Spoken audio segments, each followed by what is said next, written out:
Welcome to Life Talk.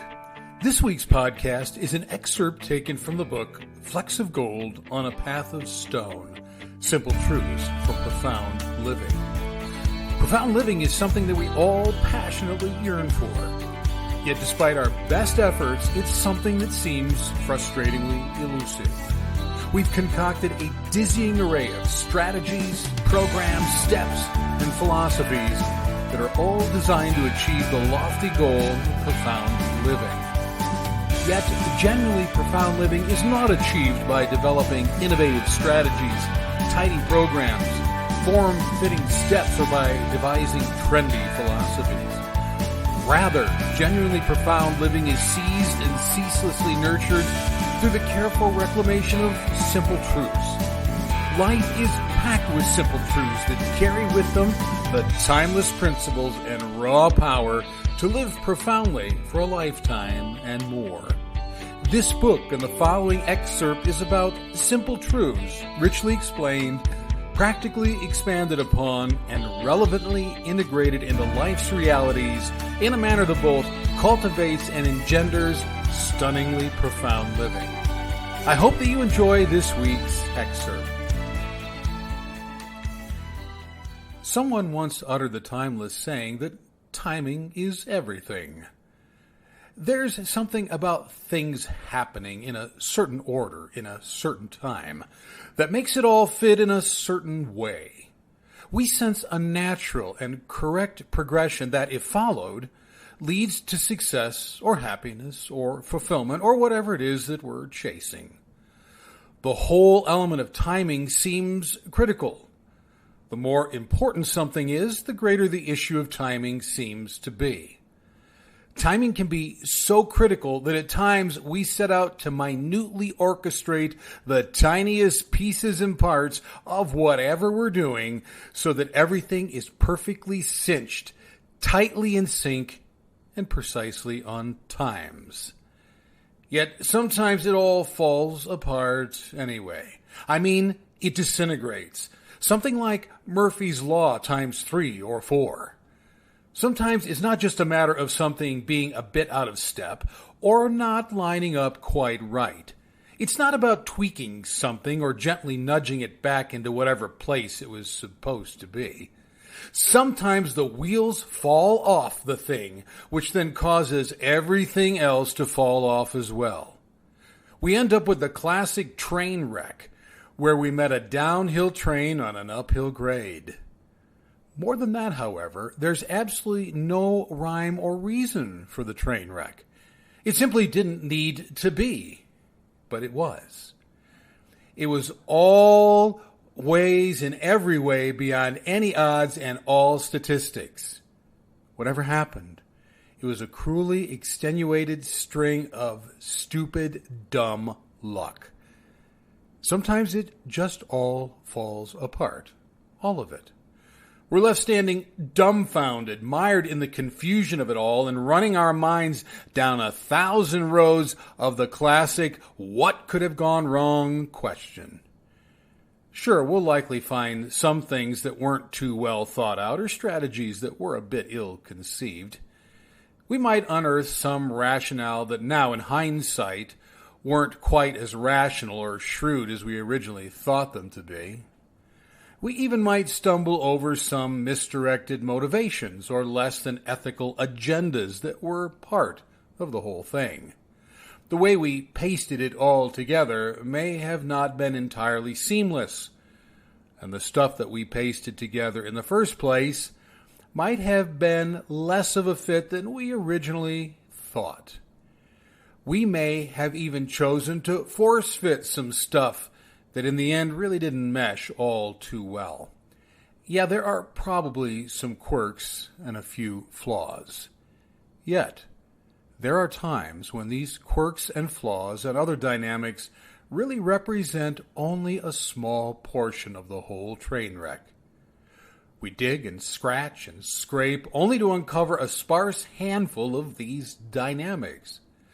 There are times when the sum total of them is far too small and far too innocuous to really explain why the wheels fell off and the whole thing fell apart. They don't add up sufficiently to explain the mess that lays scattered, derelict, smoking, and broken at our feet. George McGovern once said, "You know, sometimes when they say you're ahead of your time, it's just a polite way of saying that you really have a bad sense of timing." Sometimes we just try to play it all off or make light of it in order to make it lighter. We missed a step somewhere, or we lost our place in the script, or we missed our cue. We can make it all cute and cut up about it. We can poke fun at ourselves to lighten everything up a bit. We can make polite statements to take the edge off of our stupidity. But when we lose our timing and things go horribly wrong, there may be nothing remotely right that can be said. In the end, we're left with bushels of questions that rot for lack of answers. Things just didn't line up. There's no sustaining or compelling rationale other than it didn't happen when and how it should have happened. If the timing had been good, it all would have been good. But the timing was not, and now everything lays wrecked and ravaged. Sometimes the losses are marginal. At other times, they're catastrophic. Sometimes we can just pick up our toys, brush them off, head on home, and play another day.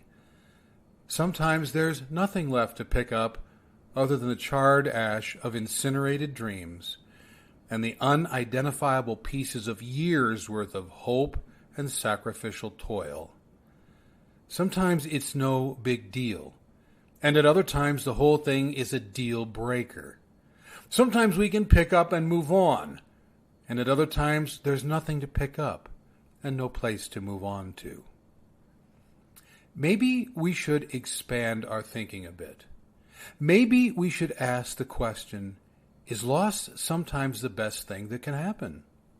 That's a bitter and biting pill to swallow, on top of the fact that it's a completely unsavory thing to even entertain in the first place.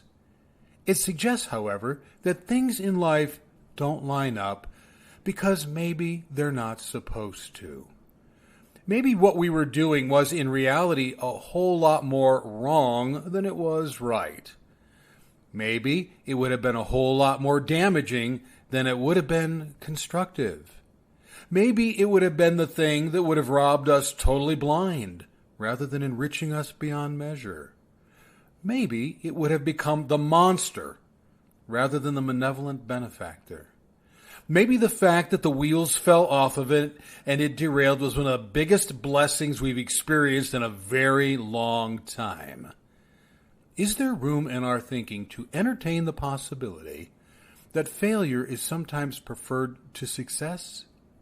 Success does not always deliver a blessing, and failure does not always deliver a curse. Life is far too vast to place success and failure into scrupulously neat and tidy categories that we aptly apply in each and every situation. Sometimes the best thing for us is the very thing that we feel is the worst thing. Sometimes in God's grand scheme, pain and loss are the pavers to something grand and glorious.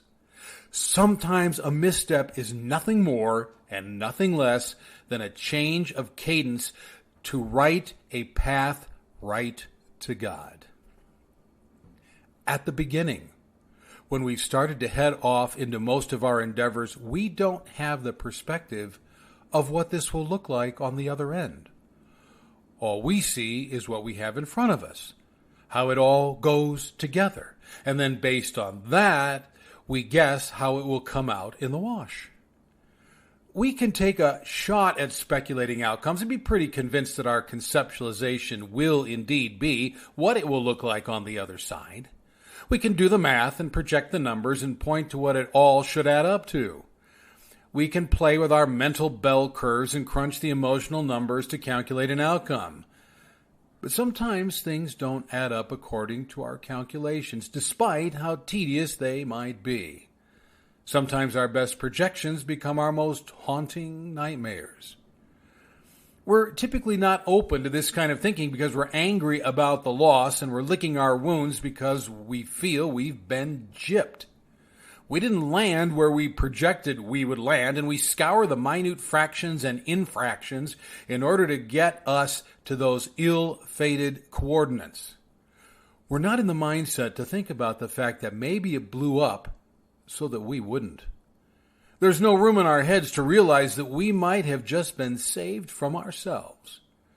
We're too recklessly obstinate to realize that if we keep insistently goading the situation in order to achieve our preconceived outcomes, there might come a point when we won't be saved from ourselves anymore. All we tend to focus on is the feeling that we've been victimized, ripped off, audaciously cheated, shortchanged, and short-sheeted. The reality is that sometimes we are, but quite often this is life's way of putting on the brakes. Are our circumstances untimely or very timely? Do our situations appear untimely only because we're seeing what didn't happen, but we refuse to see the things that are happening right in the middle of what didn't happen? Are we so myopic that we can't see beyond the train wreck to the fact that the wreck stopped the train, and that might have been the very thing that compassionately saved us, or maybe graciously redirected us? To our chagrin, the exact time and place when we think something should have happened may very well be the exact time and place where it absolutely should not have happened. Rose Kennedy said that life isn't a matter of milestones, but of moments. It's not about what we achieve, but what we learn on the way to achievement. We glue our eyes to the goal, and we ignore the journey on the way there. And that journey will often involve our worlds falling apart despite heroic efforts to keep them together. Yet our worlds, having falling apart, have within those events great lessons that we would be well advised to embrace. Moments are not always nice, but they can be rich. So when your world falls apart in the untimeliness of living, look at the wreckage. You just may have been saved and didn't even know it. You just may have been mercifully redirected and missed it. Your world falling apart may in actuality be your world being put together. Thanks for joining us today. I hope that you enjoyed this excerpt from Flecks of Gold on a Path of Stone, Simple Truths for Profound Living. Likewise, I hope that it spoke to something of significance into some deep place in your life. You can discover all of my books on Amazon, Barnes & Noble, or wherever books are sold.